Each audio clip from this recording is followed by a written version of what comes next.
workshop sponsored by the UCLA Labor Center and the Asian Pacific American Labor Alliance.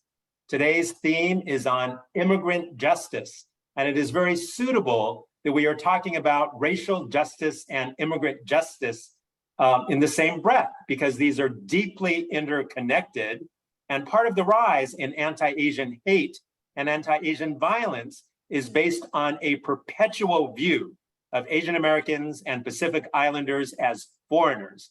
And so we are so excited today to have four very good friends and extraordinary leaders who will be talking about different facets of the fight for immigrant justice.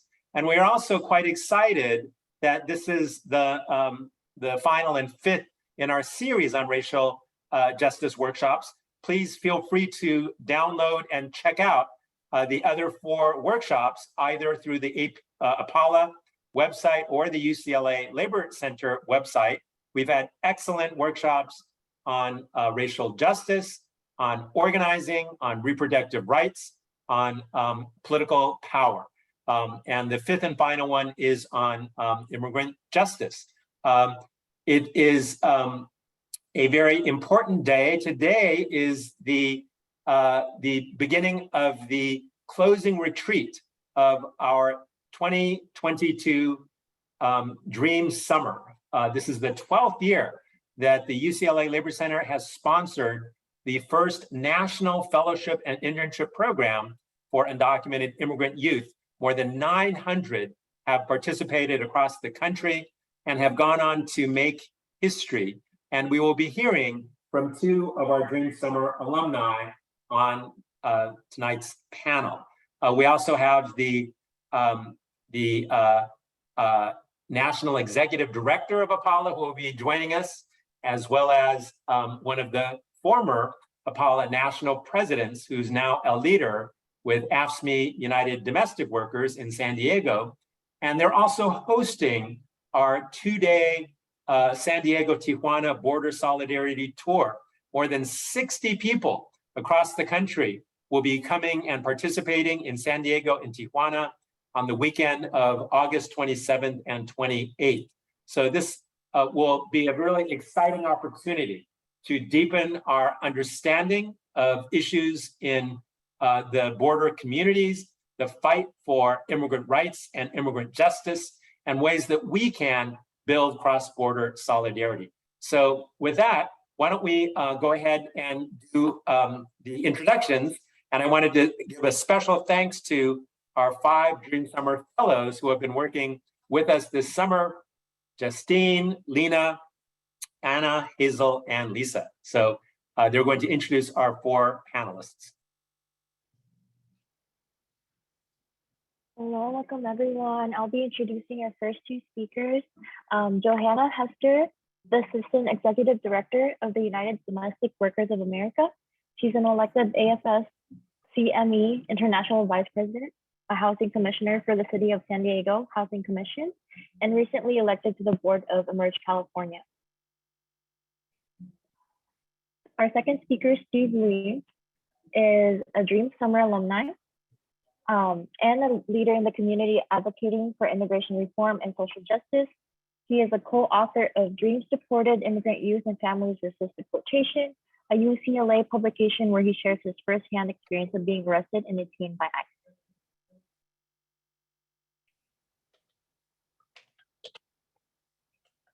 Hi everyone, I'll be introducing the last 2 speakers.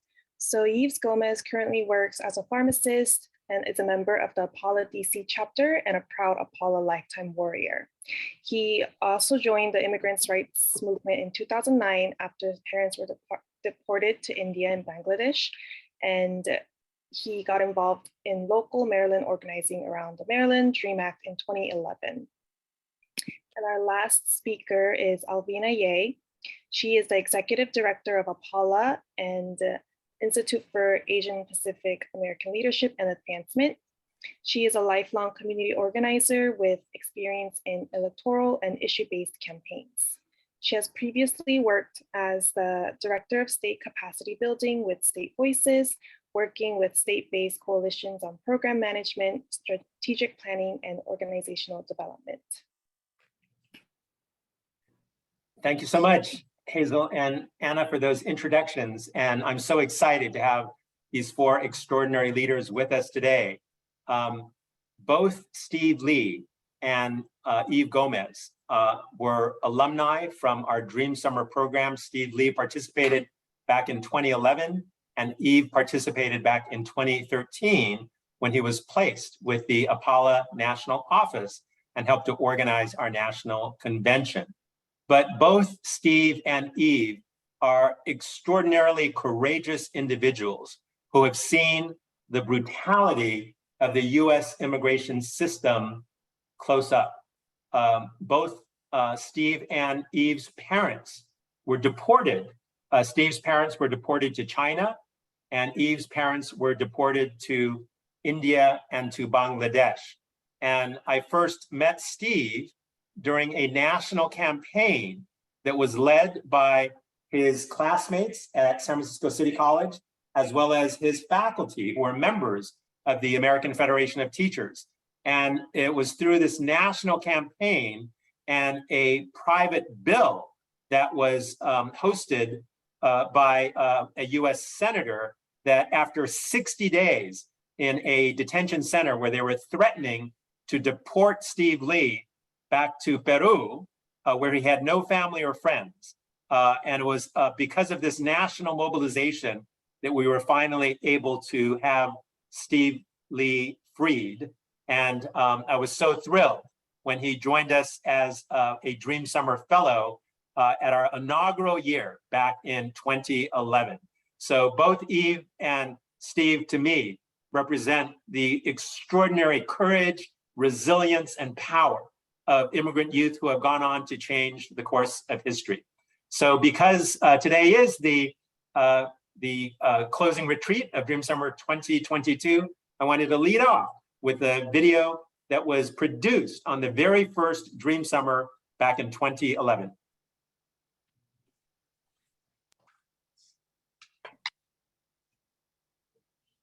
A special place for you to be gathering to launch the very first ever Dream Summer, the very first ever national internship and scholarship program for undocumented immigrant students. We are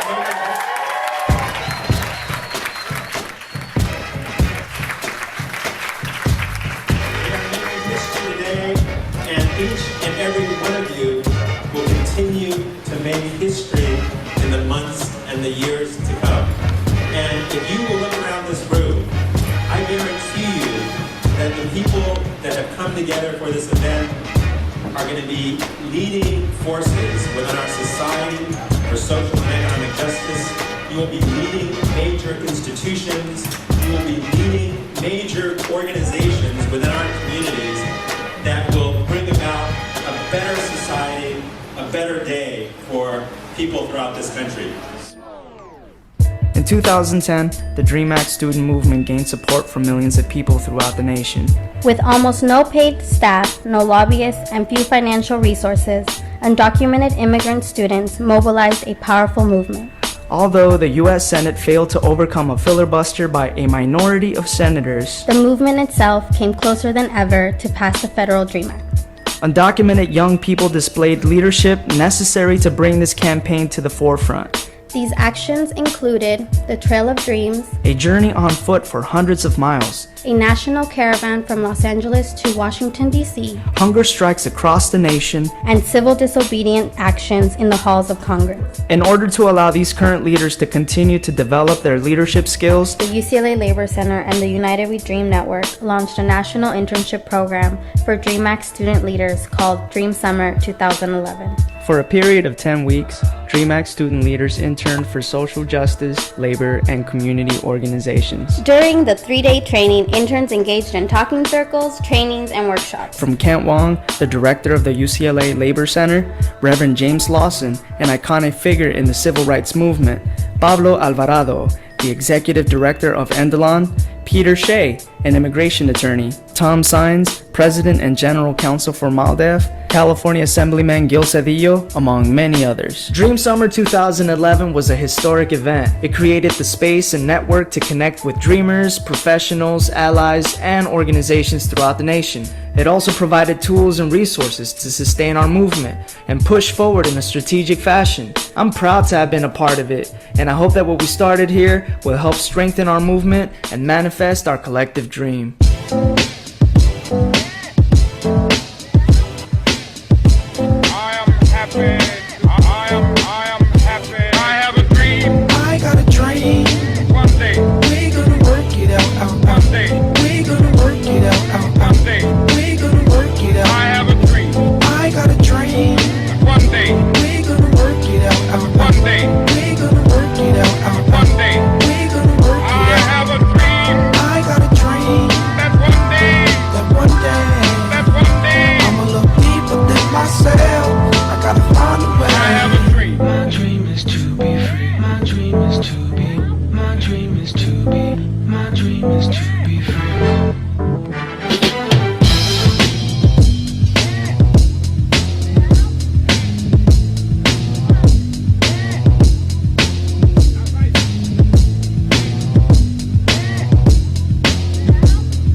Welcome, Steve Lee. Could you tell me about Dream Summer 2011, that very first year that you participated, and what it meant for immigrant youth to emerge from the shadows and to declare that you are undocumented and unafraid? Yeah, definitely. First of all, thank you, Kent, so much for the invitation to be here and celebrate with all of you the closing of Dream Summer 22. This has been, I'm sure, an amazing experience, just as I had when I came to Dream Summer in 2011. I remember that time was when we did not have DACA, and it was the only way to really get professional experience. As you know, to get a job, you need some sort of professional experience just to get in the door. And for undocumented people, that was really difficult, not having a social security, not having a work permit. So I remember coming to Dream Summer and not knowing what was going to happen, but really excited to just meet other undocumented people and other undocumented youth and undocumented students who were together in this fight, especially since there wasn't a lot of API phases as well during that time, and seeing other Asian Pacific Islander students and undocumented students really coming together to fight for immigration reform was life-changing, and it was really a way to build community, to build a network, and to just know that you're not alone. And I felt like being undocumented, you are living in fear and segregated, and that's when a lot of the anxiety, a lot of the issues come up when you're separated from your community. So this was an amazing way to build that community and build that family. So we had a really strong foundation of undocumented students really fighting for immigration reform. And just to say also, during that time, Kent Wong was really the visionary to put this together when other immigration organizations were afraid to even take the first step to fund undocumented students. So thank you, Ken, for being that visionary and being so brave to continue this fight. Well, Steve, it is you who exhibited tremendous courage and were so inspiring to us. As you know, back in 2011, it was our Dream Summer Fellows that led the fight for the passage of the California DREAM Act that resulted in tens of thousands of undocumented students who have been able to attend college in California. It was Dream Summer Fellows that led the fight for DACA, which was won 10 years ago, back in 2012. And it was Steve who became the literal poster boy of the fight for undocumented access to healthcare for immigrant youth in the state of California. And on my way to work, I would see Steve's image on the billboard every day. And it was a huge billboard with Steve's photo. And the caption read, "I wasn't born in California. California was born in me. Healthcare for all." And there was such a powerful image and statement. And I was able to think of you every day, Steve, on my drive to work. You can't escape it. Yeah, and I'm happy to announce that recently we finally passed healthcare for all for all undocumented people here in California to receive some sort of health care. So I'm really happy. That was a victory that you helped to fight and win, Steve. And the fact that you are now in nursing school at Yale University is a huge accomplishment. Thank you. We are also joined by Yves Gomes, who was a Dream Summer Fellow in 2013, and he was placed with the national office of the Asian Pacific American Labor Alliance. So Yves, could you please tell me about your Dream Summer experience back in 2013? Hi, everyone. Yes, thank you so much for having me today. Yeah, I was a Dream Summer intern in 2013, and Dream Summer for me was truly life-changing. It was for the first time ever, I think, in a long time, I had gotten the opportunity to board a plane. It was my first time ever on the West Coast. It was my first time ever meeting really other undocumented AAPI folks, aside myself and like a few others I knew here on the East Coast. And we all say like representation matters, and it was really powerful to convene and be with other undocumented API faces. And in 2013 in particular, we had, thanks to Kent, thanks to Catherine Eusebio, AAPI cohort as part of Dream Summer. And through that, I've been able to make lifelong friends. The experience of being a part of APALA was equally as incredible and formative for me, to meet people like Kent, Johanna, Alvina, so many others. Like growing up on the East Coast in a working class community, a lot of times like we talk about like AAPI folks living up to this model minority myth and trying to distance ourselves from other working class folks. But here you have AAPI workers, leaders in the labor movement who really taught me to really have pride as API folks, as working class folks. And I still remember like it was yesterday, Kent takes it from like 0 to 100 like real quick, like as Drake would say. And he just gets on stage and starts talking and announcing himself to the cohort of students, and then like 2 seconds later shouting at the top of his lungs saying, "You undocumented kids are not criminals. It's those people in suits who are millionaires and billionaires, and these people are the real criminals." And I think that was such a profound memory for me, because growing up, I had never really, growing up in an undocumented South Asian family, like we were always taught to like keep our heads down and be quiet. And here I have this powerful APO man shouting at the top of his lungs saying like, fight the power, fight the institutions. And that was really the theme as part of working convention, getting to meet so many incredible leaders in labor, and meeting other undocumented API folks like Steve, and just being able to share the space, build the connections, and really make family as part of APALA and Dream Summer. Thanks so much, Yves. And Yves went on to become the very first undocumented immigrant to serve on the APALA National Executive Board, and was such an inspiration, especially for young activists who were assuming more leadership roles in APALA. And then he went on to become a pharmacist, and in the midst of the pandemic, has been working as a pharmacist at a Safeway supermarket. And so he is absolutely one of the frontline workers who has been putting himself out there and continuing to serve our communities. So You continue to inspire us, Yves. And I wanted to now show a short clip from the video that captured the API cohort, the very first one, as you said, that Catherine Eusebio helped to launch back in 2013.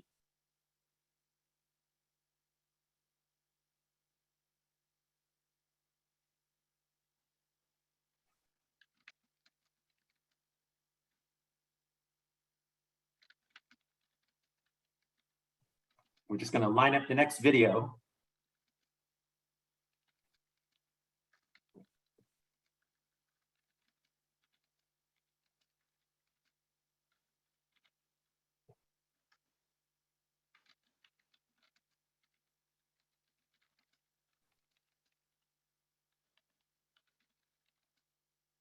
Are we set to go, Chris, or should we keep moving the conversation?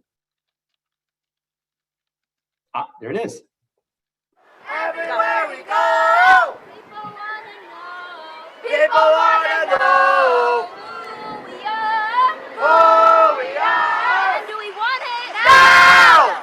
What do we want? Immigration. What made me come out was more fear. Now. I'm scared. I am so scared, so frightened. But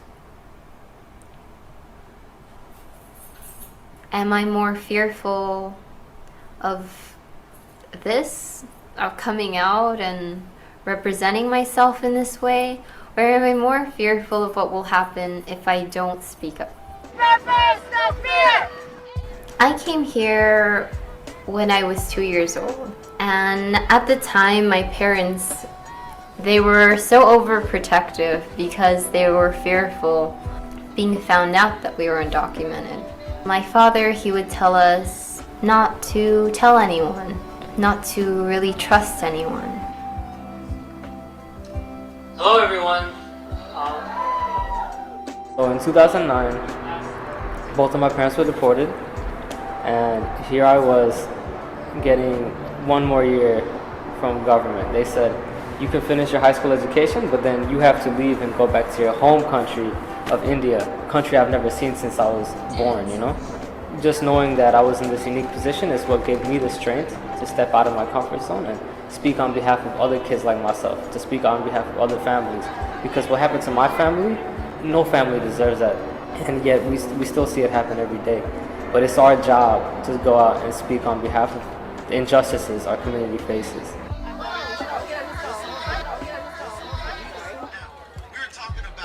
I got my student visa, came here the summer of 2006.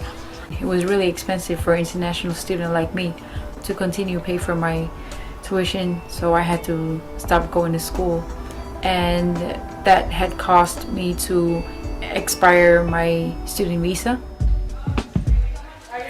Dream Summer is a program that places individuals in different organizations. I am interning at the UCLA Dream Resources Center, and my project is creating materials based on immigration reform, DACA, and California Dream Act, and I have it translated to Tongan language and disseminated to the Tongan community. Coming to Dream Summer and being a part of the API cohort for me was amazing because we still feel a lot of fear and we still feel a lot of shame of coming out and saying we're undocumented. For us culturally, it's the pressure to remain silent and isolated within the secret of our status. But I hope we can break boundaries and show our communities, ourselves, our families, that that's not all it's meant to be. To see my community come out and show that, hey, we're also undocumented, unafraid, unapologetic, is very empowering. When I say people, you say power. People power. People power. When I say immigrant, you say power. Immigrant power. Immigrant power.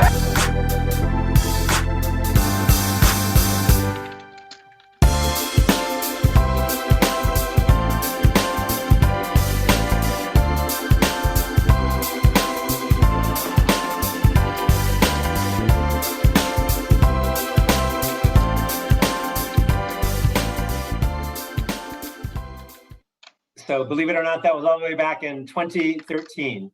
And we still have an amazing API cohort in Dream Summer 2022. So Alvina, as the Executive Director of APALA, could you talk about why APALA has partnered with Dream Summer and why you continue to sponsor API Dream Summer Fellows year after year? Yes, absolutely. I just have to say it's such an honor to be on this panel as a daughter of refugees, with many of my members in the my family being undocumented and mixed status.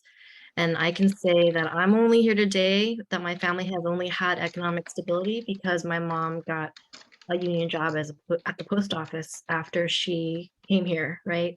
And so APALA's work is personal to me because we get to organize at the intersection of all of my identities and priorities for immigrant rights, workers' rights, and racial justice. And so we have long supported the fight for undocumented workers, especially in the growth and leadership of young workers and young undocumented organizers. So part of that support this year includes partnering with the Dream Resource Center at UCLA to build up emerging immigrant leaders in our movement. And every year, we have been lucky to be able to host a Dream Summer Fellow to embed at APALA, to think about how we advance our work around labor issues, racial justice, and building political power. And this year, we expanded our program. So we had 5 fellows who we were introduced at the beginning, who have really been running all of these virtual workshops. I've seen many familiar faces. I've seen you attend 2 and 3 of these webinars at this point. So thanks for being super fans of this series, but really the kudos goes out to these fellows who are really thinking through what are topics, who are the speakers, what kind of questions should go on, and the tech and everything, the media, soup to nuts. And they've really been helping us build new avenues for political education on critical issues within our movement. And I do believe that these spaces have been really important in creating space to have discussions about what's going on in our movement and for our working people. Want to give a particular shout out to Anna Jo, who's been assigned to APALA staff in the national office. She's been helping us build out our workshop on API labor history. And is also helping to revitalize our National Young Leaders Council, which is bigger than ever, which is very, very exciting. And then in addition to the cohort of current fellows, our ongoing partnership has connected us with Dream Summer alumni so that we can build stronger labor community relationships across the country. And in 1.5 weeks, actually, the work of our fellows will culminate at the in-person San Diego border tour that we're doing. And it'll culminate with an undocumented youth leadership summit, which I'll talk more about later on. That's so great, Alvina. Thank you for all of your leadership on this front over the years and for being such a fierce advocate for immigrant rights and immigrant justice. We're also joined today by my good friend, Johanna Puno Hester, who is a former APALA president and now a leader at AFSCME United Domestic Workers in San Diego. So Johanna, as a US labor leader, why is it so important for us to take a stand and a position on immigrant rights? Wow, I think that it's a critical time, right? If we're talking about workers' rights, we can't do that without fighting for immigrant rights. We cannot allow the conditions in where our undocumented students, as the video showed, the conditions in where their parents are families are being separated, and that's just not the condition. So I think that's really important for APALA, and I'll say at the core of APALA is the fight for immigrant rights. At the core of APALA, right? APALA in 1992 was founded by labor leaders like yourself and other community leaders. The community came together, right? Because there's a need to have a voice and a united front for workers' rights, because our immigrant status, our immigrant communities in the U.S. impacted. With a condition. My father was an immigrant worker out of San Francisco as well. His union, his hotel union, was local too, out of San Francisco, and it was apparent at the time that the union needed help in communicating their union's message of economic and worker justice among other workers. I mean, there's really a role for immigrant workers here to lead this movement. It's so important. And I think it's important for our students who are on here and our worker leaders, electeds, and activists on this video today to see themselves as leaders of this movement, because that's how we're gonna evolve. This is how we're gonna change the movement. So just, siblings, I hope you are catching that. Our union members are key at all fights we engage in, be it at the table for wages and benefits or at the ballot box. This is why, again, fighting for citizenship programs and legalizing our undocumented, giving them a pathway to citizenship is critical, because that's our voice. And harnessing our collective power and engaging to educate and recruit immigrant leaders in our movement, again, is key. My union is the United Domestic Workers of America, AFSCME Local 3930. It's a union made up of 80% women, mostly immigrant women, right? Women of color. And so if we're gonna talk about really fighting for workers' rights, we need to lead with immigrant rights as well. So thank you for showing those videos too, Kent. I think it was at the time I was the president, but I saw and noticed some of the worker faces on those videos. They were really excited to be in the same space as these fierce undocumented students who are fighting for legal status in this country, and to be seen and to be viewed. And let me tell you, our members are eager to be part of that movement. So, I mean, organizing is really the only way we're going to do this. So that's at the core of APALA, Kent. Thank you, Johanna, and thank you for lifting up the history, because when APALA was founded 30 years ago, the US labor movement was on the wrong side of history. And APALA was one of the very first organizations that came out at our founding convention, embracing a pro-immigrant rights position and in challenging the position that was wrong, that was embraced by unions across the country, that was anti-immigrant. And so we should be proud collectively of our history in making that happen. And when I look around and see the extraordinary leaders of United Domestic Workers, women of color, immigrant women, we see the hope and future of this labor movement. And so your work, Johanna, is so important. We're going to show the last video for our session today, and that is on the alumni of Dream Summer. And this one also features Steve Lee.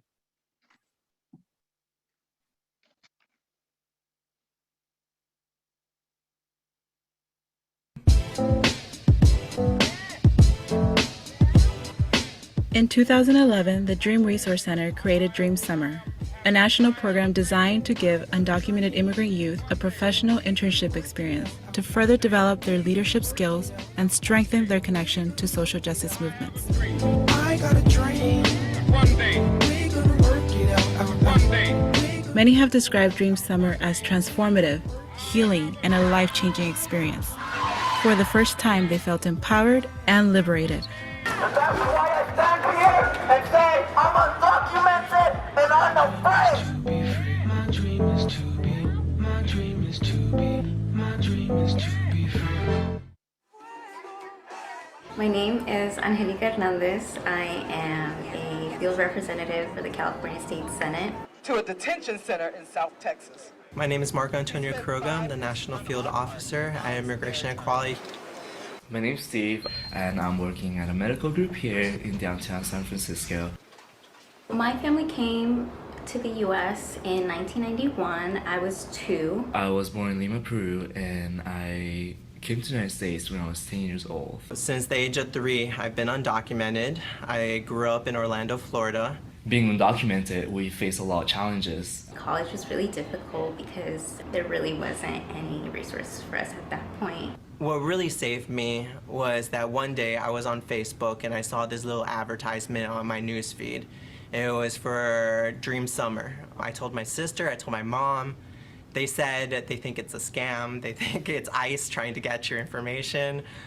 And I was like, well, I'm at the end of my rope. And I applied to Dream Summer, and I luckily was selected in 2013, and I think that's where my journey really took off. I got placed in Orlando, Florida, and my future just shot forward from there. Through my internship at APIP, I was able to find that support and mentorship that I needed to help me with my career goal. Dream Summer prepared me alongside Hope.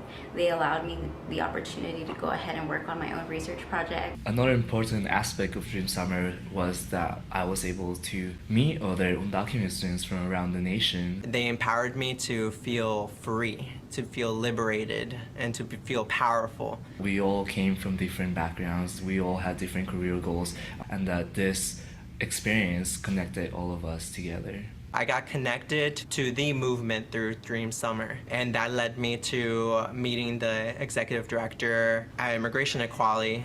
Right after Dream Summer, I had received the opportunity to apply for a fellowship. I got the job here at Immigration Equality, and so I moved to Washington, D.C. to lobby for immigration reform. I am working in a medical group to provide the best quality care for patients and to reduce the cost of healthcare in the United States. And after DC, I got the opportunity to move to New York to work closely with LGBT asylum seekers and LGBT individuals who we win relief from immigration detention centers throughout the country. I actually ended up getting the fellowship out of all of the people who applied. I was placed in elected official's office for a period of 3 months. However, I didn't finish my 3 months because the senator really liked me the first day that we met, and he actually offered me a job. Had I not had that experience that I had through Dream Summer and through my fellowship, I wouldn't have my current position now. Dream Summer has served as a launching pad for immigrant youth to develop their leadership, professional careers, and engagement in social justice. Since 2011, Dream Summer has transformed the lives of more than 400 immigrant youth and allies from across the nation.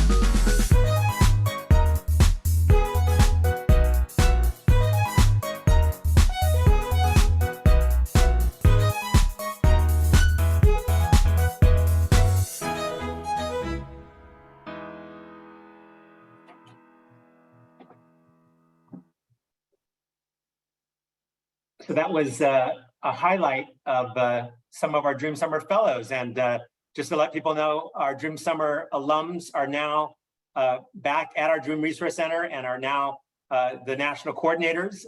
Gabby and Jessica are coordinating our Dream Summer program in 2022. And Ju Hong, who participated back in 2011, is the director of our Dream Resource Center. And Salinas, who was a Dream Summer 2012 fellow, is now running our alumni council. So the tradition continues in terms of these extraordinary immigrant youth activists that are continuing to play such a leading role. Steve, I know that the first time I actually connected with you was during your campaign and when people were mobilizing across the country when you were in detention. So could you tell me a little about that experience and what that was all about in terms of this national campaign to secure your release? Yeah, definitely. And first of all, I can't believe that was 10 years ago. To see myself 10 years ago was very funny. But I hope we can do an update also after I graduate from nursing school, because we need decade-long alumni updates. But yeah, when I first immigrated to the United States, I came from Peru when I was 10 years old with my parents, who came with a tourist visa. And once that tourist visa expired, we were at risk of deportation. And really, it was during my first year of community college at City College of San Francisco that I found out that I was undocumented when my house was raided.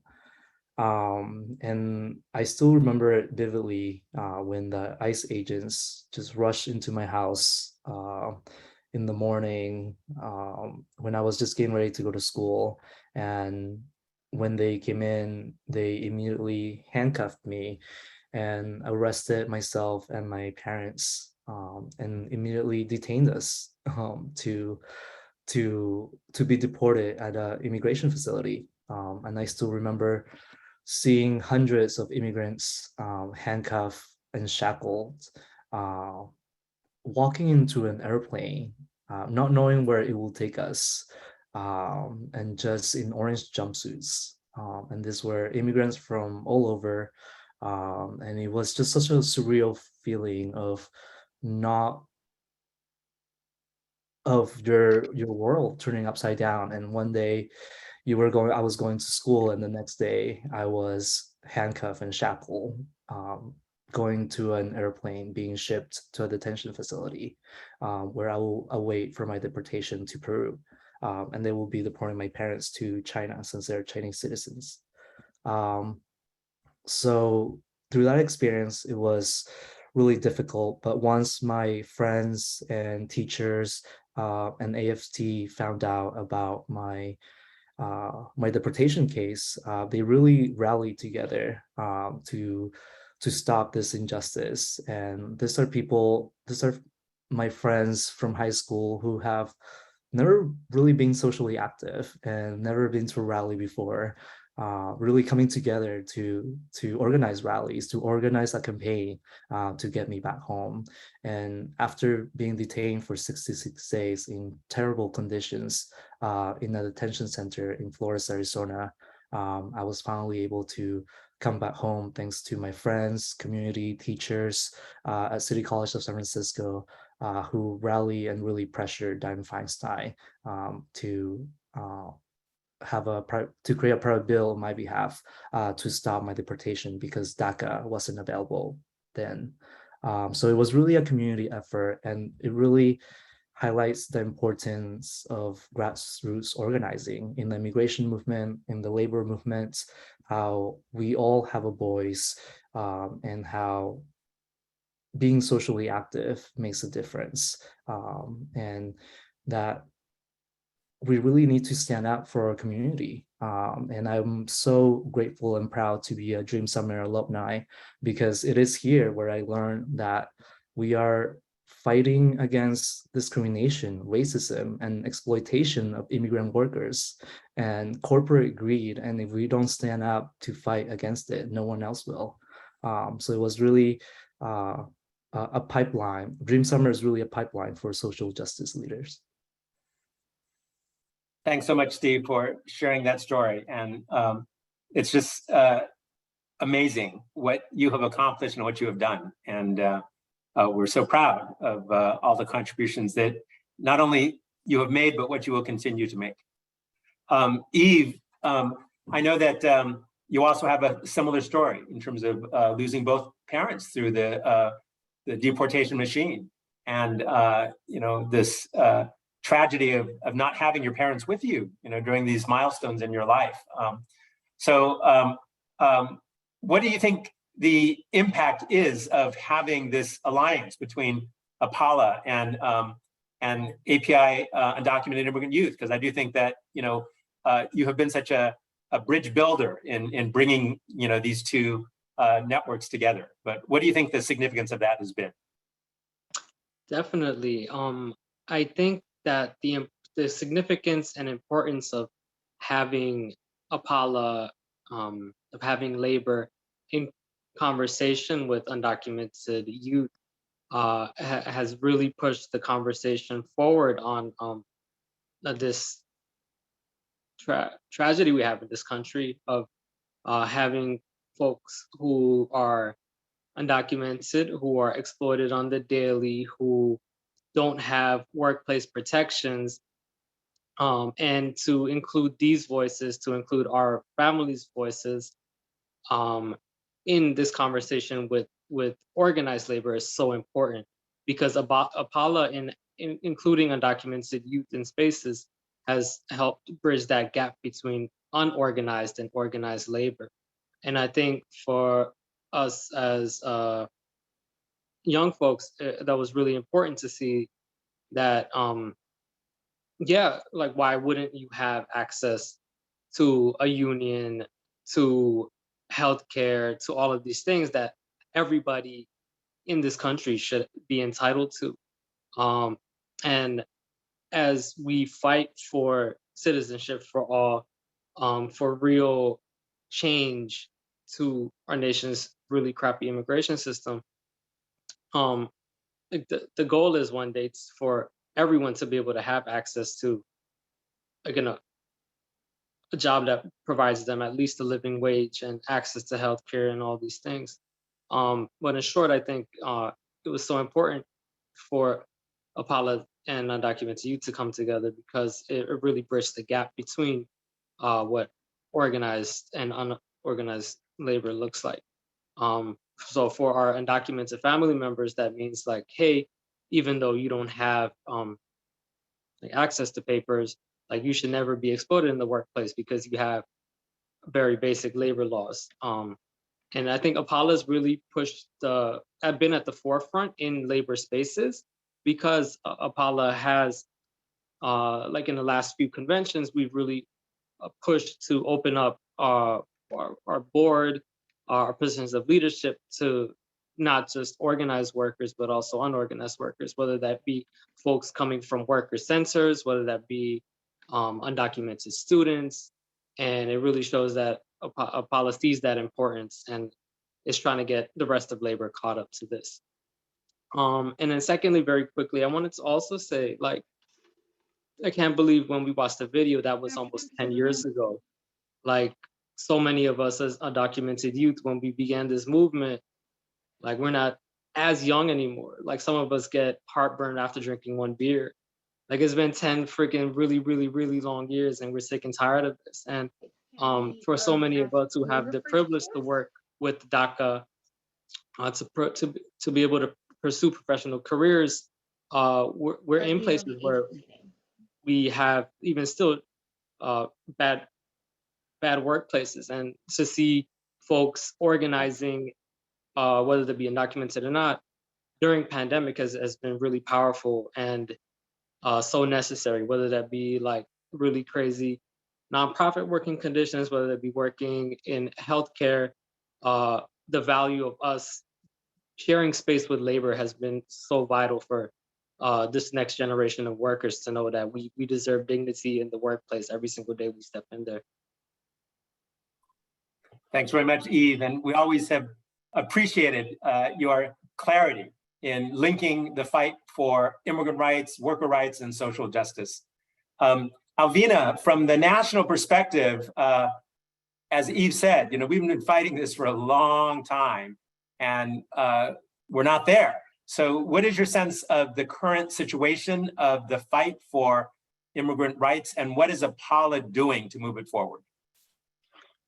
Yeah, great question. I mean, I'm not going to sugarcoat things. I think coming into this administration and this Congress, we were hoping that there would be more opportunities for pro-immigrant legislation to pass. And we have seen that with Congress, it's just politically not viable right now. So that is extremely disappointing. I also frankly think that this administration could be passing more executive orders, and that's not happening either.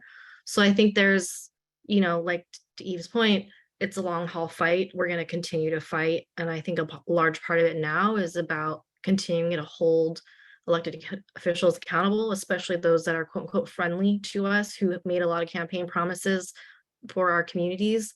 Now is the time to cash that in, so to speak, and to continue to show up at the ballot boxes so that we can elect folks that are willing to put their necks out and actually do something about this issue that is long overdue. To that point, I think there are a few buckets of work that we're kind of focusing on, making sure that we're still in the conversation, we're still advocating for immigrants and immigration reform. I mean, I think the biggest thing is that not all Trump era anti-immigration policies have been rolled back. You would think that on day one, a lot of those would be addressed immediately, and that's not the case. So immigrant workers are still very much under attack by federal and local anti-immigrant policies. And we know that immigrant workers face barriers, particularly around language access, education, and discrimination, especially anti-Asian discrimination as frontline workers. Around family immigration right now, there's about a backlog of 4 million people that are waiting for green cards so that they can reunite with their families. And 40% of those people stuck in the family visa backlog are from Asian countries, right? So this is an issue that uniquely impacts our communities. And many more of those visas were actually lost during the pandemic because of processing delays and consulates that were closed. And so a lot of those people have visas that are approved that are just still trapped under this like bureaucratic wall. So right now we've been working with other immigration advocates to think about how we can recapture family visas that were allocated but lost during the pandemic due to bureaucratic delays.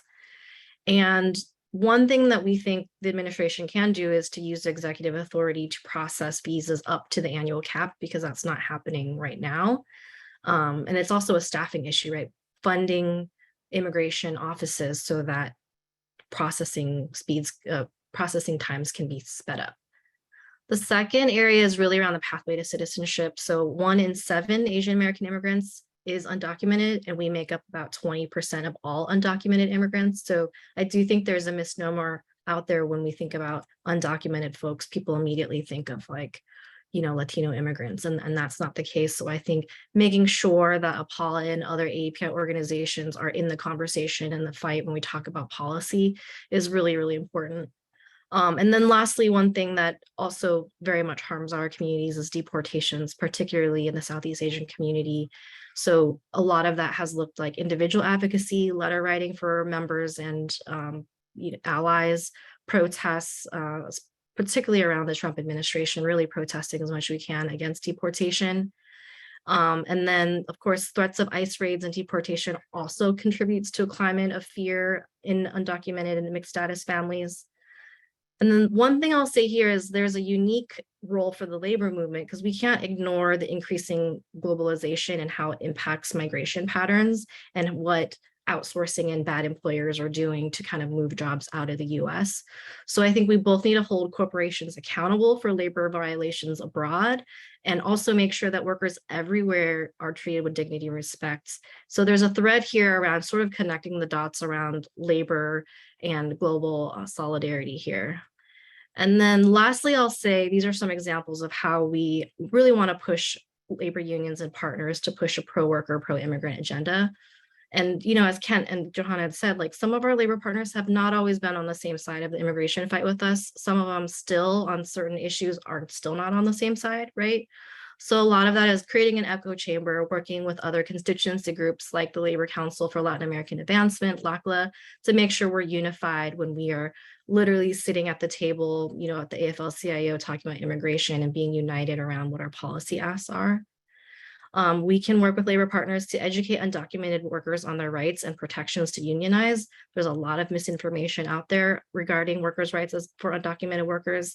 I had an executive director the other day tell me like, oh, I don't think my undocumented staff can join the staff union, which is absolutely not true. So we immediately sent over a bunch of fact sheets from the AFL. We're like, nope, actually hold up, they can,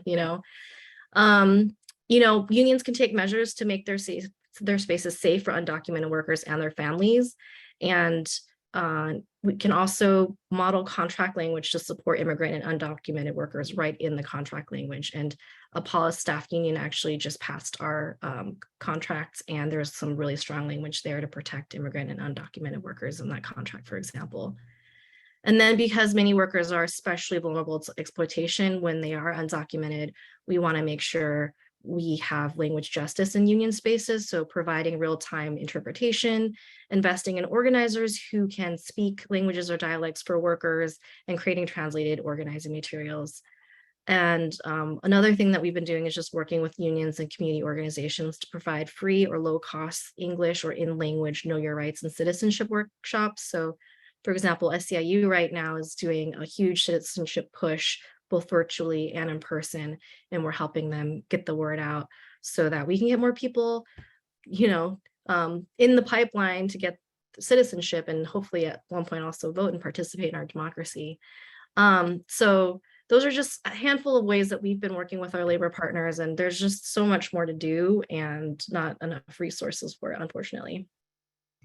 Thanks so much, Alvina, for really outlining some of the key programmatic steps that we can be taking both as APALA through our chapters, but also through our unions, through our community-based organizations to advance the fight for immigrant rights. And I also wanted to thank you for highlighting that there is going to be a new online citizenship program on October 1st that SEIU is sponsoring. So it'll be available to anyone in the country who wants the basics on how to apply for citizenship. So that will be on October 1st, and we will be sending out information about that free online program to anyone who is interested. Johanna, I know that the United Domestic Workers is deeply impacted by the issue of immigration and the fight for immigrant rights. Many of your members come from families with mixed statuses within their families. So what are some of the things that your union, United Domestic Workers, AFSCME, as well as the California labor movement is doing, even in spite of the paralysis on bigger immigration reform issues? Absolutely. As you know, I also come from a mixed status family. So it's not an uncommon thing, which is why I think it's so important for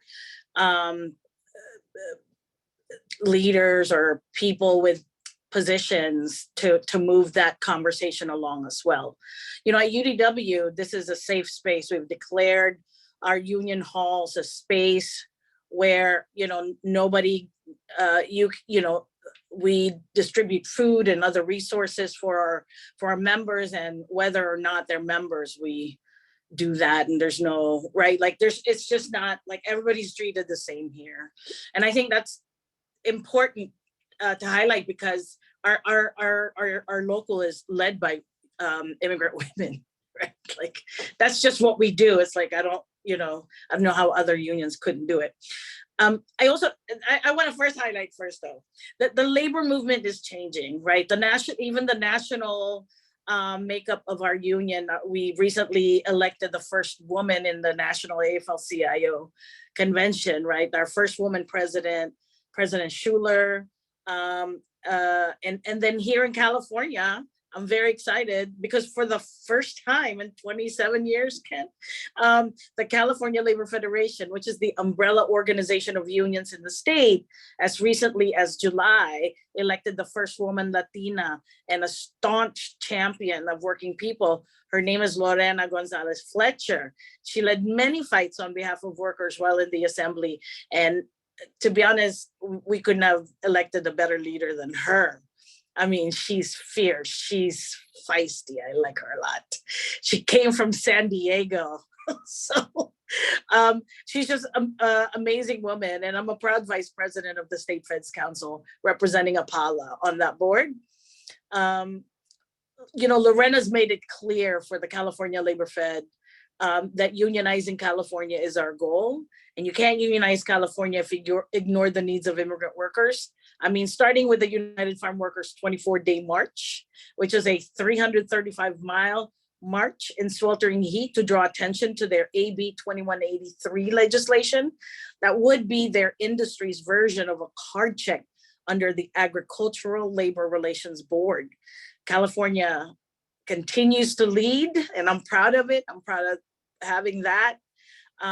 Continue to lead in setting standards for the rest of the nation. This is definitely, I wherever I go nationally, if I go to the South or in the East, we talk about farm workers in those areas, and they have no rights. So this is going to open up massive, doors for an opportunity for them to organize. But like even historically, APALA is at the forefront of fighting for immigrant rights. I remember getting arrested in 2017 with President Emeritus Monica Tamarath and retired President Louisa Blue in front of Congressman Paul Ryan's office, demanding that they pass a DREAM Act, right? I think, so, we're gonna continue to fight in every spaces. And I love Brother Yves' story about why, connecting undocumented fight with workers' rights fight, because it stops corporations and all these unscrupulous employers from creating a tiered system whereby workers of legal status, are fighting back, and then they're ignoring them, and then resulting in mistreating and with indignity our undocumented siblings, right? So we cannot allow for a system to exist that way. Everybody has a right to work, to live, to love in this country. And that's what we're gonna fight for forever, I guess, right? So that's what I have. Thank you, Johanna. I just have one quick last round of questions. And Steve, I know that it's been 10 years since that last video was made. And the reality is we have a whole new generation of undocumented immigrant youth, many who now can't even qualify for DACA because of the DACA is a decade old. So what is your advice, and what do you hope to convey to this new generation of undocumented immigrant youth today? Yeah, just like you mentioned, I think DACA is such a small percentage that is available for undocumented immigrants. And now we have a new generation of undocumented youth who don't qualify for DACA and who were in the same place I was 10 years ago. And I think is moving just to be here in this panel with Alvina, Yves, and Johanna, who and yourself, Ken, who continue to support immigrants and the labor movements, because we know that it is up to us to create the opportunities for our community. Democrats could be doing more standing up for immigrants' rights and labor rights. However, they continue to allow Republicans to vilify our community and uphold white supremacy. And it is going to be people who look like us that will create those opportunities for ourselves. And I hope that they know that this is a family and this is a pipeline where your voice really matters, and that you have a place and a say here in the United States. Thanks so much, Steve. And Yves, similar question to you about there is a new movement that is growing among young workers. There's more organizing taking place in fast foods, in Starbucks stores, among Amazon workers. So what is your advice to this new generation of both young worker activists and immigrant youth activists? Yeah, it's really to echo what Johanna and Steve and Alvina had said. Like, I think the way, at least I phrase it for myself, so much of politicization, so much of being in these movement spaces, so much of organizing really comes down to these amazing relationships that you build. And I think for us who are now, like, we've had DACA for so many years, for us, it's how do we keep ourselves accountable as we move through new life challenges, which come with sometimes having finally access to things. And what is it to take something that we're taught from a young age and like an American dream, which is a lie because it's taught on individualism, but remember that we are, as a people, grounded in community and ourselves, and thinking about things like, as we gain more access, how do we build power? How do we redistribute our wealth, but also our resources? And how do we really lend a hand to the folks coming up?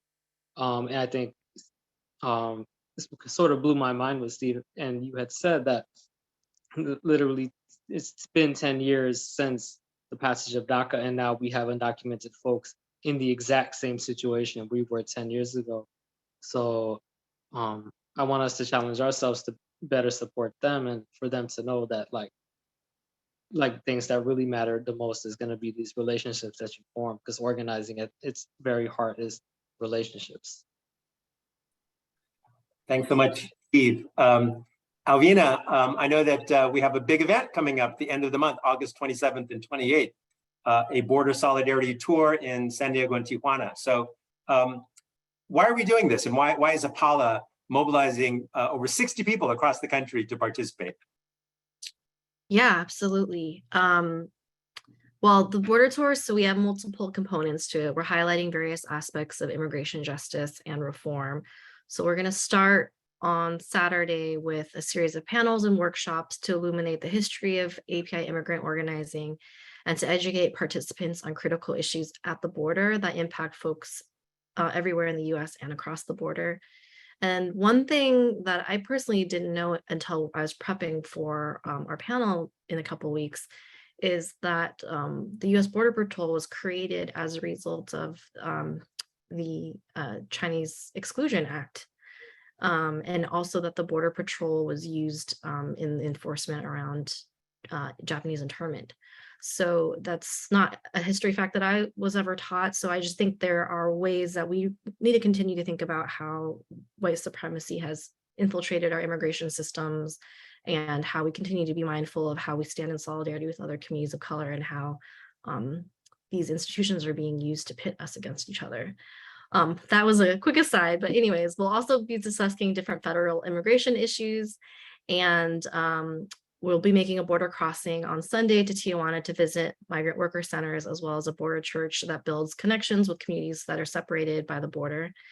And the Dream Summer Fellows are also leading an Undocu API Youth Leadership Summit to build stronger advocacy for undocumented issues within California. And the purpose of the border tour is to energize and mobilize APALA leaders and allies to fight for API immigrant issues. We've got national board leaders and local leaders coming from all around the country.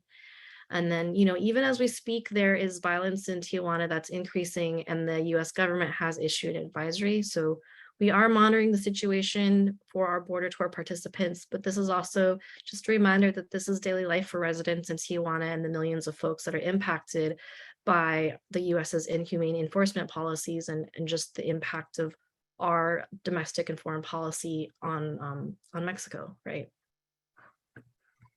Thank you so much, Alvina. And it's going to be an extraordinary gathering, and we're looking forward to seeing everybody in San Diego and Tijuana, August 27th and 28th. And Johanna, AFSCME UDW is hosting us on Saturday. And so what are your hopes and expectations of bringing 60 amazing APALA leaders and activists from around the country and to meet in your home? Absolutely. Well, this is the kind of thing that we do to support our immigrant rights movement, right? Really allowing for space to happen and conversations to happen where it's safe and people feel connected.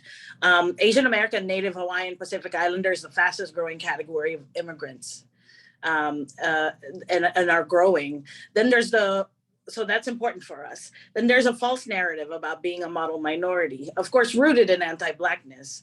Anti-Asian hate is also rooted in white supremacy, and we need to combat that.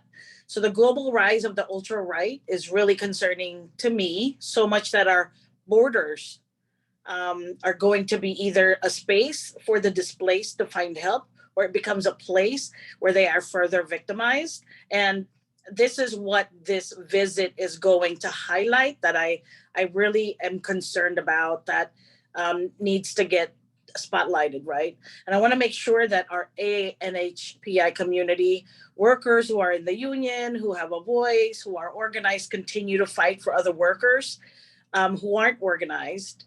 And in especially in the private sector, where only 6% of workers are organized, and to also bring awareness that this is an issue that is connected to AAPI community, right?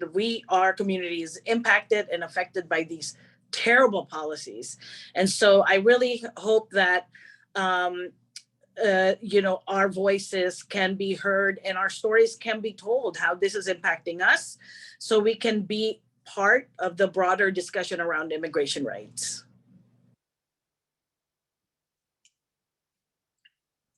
Thank you so much, Johanna, and thanks for hosting us. And we look forward to a powerful dialogue, conversation, and strategy session on where we need to take the immigrant rights fight as a component of the fight for racial justice. So we're looking forward to that conversation and that planning session, August 27th and 28th. There will also be an API Undocumented Immigrant Youth Summit on Sunday. So we're also looking forward to some great creative ideas that will emerge from that as well. We have a few minutes left of our workshop, and if anyone would like to raise your hand and pose a question to our panelists, or if you would like to drop a question in the chat, please feel free to do so. So the floor is open for just a few minutes if anyone would like to pose a question to any of our panelists.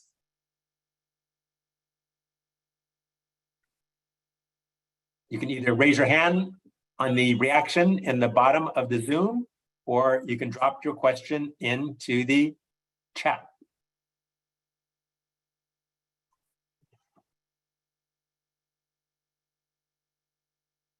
Or if any of our panelists wants to pose a question or want to add any concluding remarks.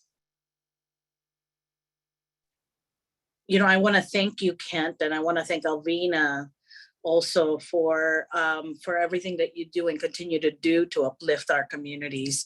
And of course, our wonderful, you know, young worker leaders, and seeing them grow, I feel, I feel like Yves and Steve are amazing folks. So thank you for that opportunity. Thank you so much, Johanna. We do have a question from Karina. How important was mentoring for your current successes?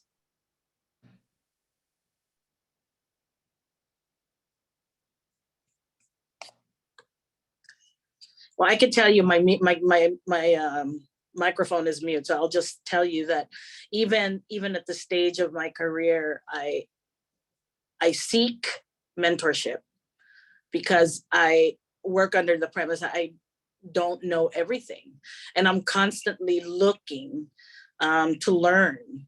So mentorship is critical, no matter what part of your life you're in. Thank you, Johanna. Anyone else? How important was mentoring for your success?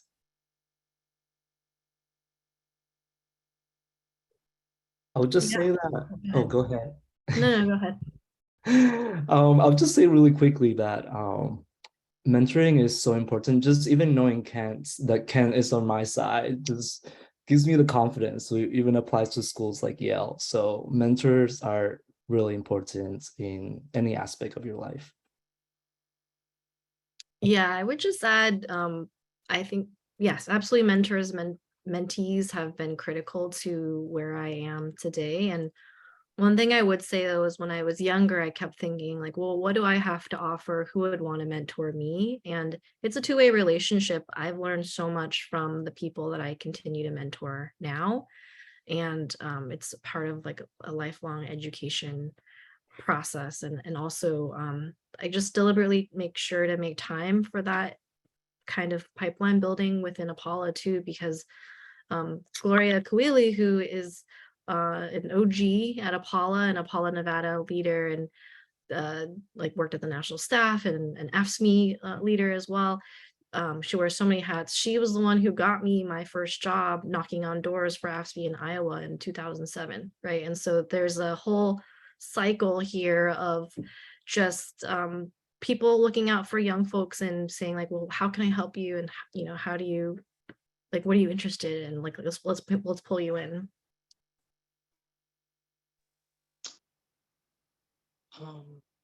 Thank you all for sharing that. I think for me, when it comes to mentorship, I really want to just give a shout out to all the really badass women in my life, whether it be in both growing as a professional in pharmacy or in movement spaces. Like women have always taught me. I have really amazing women mentors who've taught me how to do the work, how to organize, how to really build relationships. And so much of the labor that they do is sometimes not seen or appreciated, and so much of it is the emotional labor, which is we live in a society that doesn't value that. So their mentorship has been invaluable to me, and I'm just really grateful for that. And I try to channel as much of that as I can in mentoring younger folks beneath me. Well, thank you so much for all of our panelists today. We're out of time. Nilda did raise about recording the Tijuana proceedings, and we will have a very active media comms team with us who will be capturing narratives of the experience and will be finding creative ways of disseminating those narratives throughout the country. So thank you for that. And we really hope that the lessons will be collectively shared from our learning journey to San Diego and Tijuana. But I really I wanted to thank Steve and Yves and Alvina and Johanna so much. Having the four of you in my life has made such a difference in my life. And it is so great to reconnect with you and to continue to celebrate in all of your amazing accomplishments and amazing work. So with that, we will close our fifth and final racial justice workshop focused on immigrant rights. And we hope many of you will be joining us August 27th and 28th in San Diego and Tijuana. And for those who will not be able to join us, we will do our best to capture the lessons, the experiences, and to promote them with all of you across the country. Can we give our follows one more virtual round of applause for just kudos on the series? Thank you so much for the Dream Summer Fellows, Lena, Justine, Anna, Hazel, and Lisa. Thank you so much for all of your work this summer, and we look forward to our continuing work together.